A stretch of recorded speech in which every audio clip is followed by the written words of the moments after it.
You're not overwhelmed by your life. You're overwhelmed by everything you haven't let go of yet. Objects you haven't touched in months. Tabs open on your screen. A list of projects you keep meaning to start.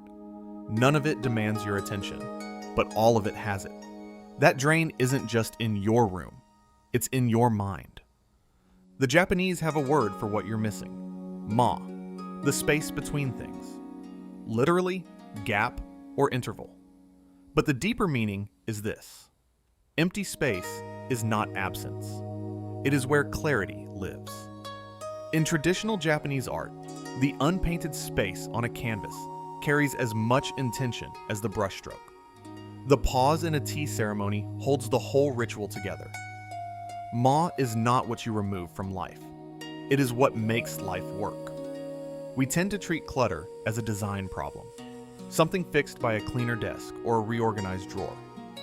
But clutter is an attention problem. Every object you own, every open commitment, every unfinished thing sitting in your peripheral vision is drawing from the same finite pool, your awareness. You cannot think clearly in a crowded mind. Miyamoto Musashi, who traveled Japan as a ronin and went undefeated in over 60 duels, is recorded to have left his family's possessions behind when he was still a teenager and spent the rest of his life carrying only what was needed: his swords, basic clothing, and provisions for the road. This was not poverty. It was a kind of discipline. He understood that what you carry defines how freely you can move. A life burdened by accumulation becomes slow in the same way a warrior burdened by attachment becomes slow. The first principle is honest accounting. Most of us hold on to things not because they serve us now, but because they once did, or because releasing them feels like loss. A book you'll get to someday, a goal you haven't touched in a year but haven't officially let go.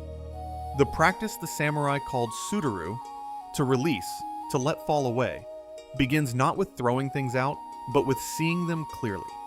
Ask one question: what is this actually doing in my life right now? Not what did it mean, not what might it mean, now. The second principle is that cutting is not losing. When a master calligrapher lifts a brush, he does not try to include everything. He decides what stays out. The white space on the page is not emptiness. It gives the brushstroke its meaning. The projects you choose not to pursue are not failures. They are the space that makes your actual path visible. Every time you say yes to something that doesn't belong to your direction, you are saying no to something that does. Here is what shifts when this lands. Simplicity is not about having less. It is about having room. Room to think, to notice, to move toward what actually matters. The samurai did not keep empty hands because they had nothing. They kept empty hands because they were always ready. That readiness is available to you, not after a dramatic purge, not someday. Through a small, steady practice of asking what belongs and releasing what does not. 1. Choose one drawer, one folder, or one list you've been avoiding. Hold each item to one question. Does this belong to the direction I am actually moving? Not in theory. Right now. 2. Write down 3 commitments you are currently carrying. Circle the one that feels most like obligation and least like purpose. Sit with that honestly. 3. Find one thing you have been avoiding deciding about, physical or digital.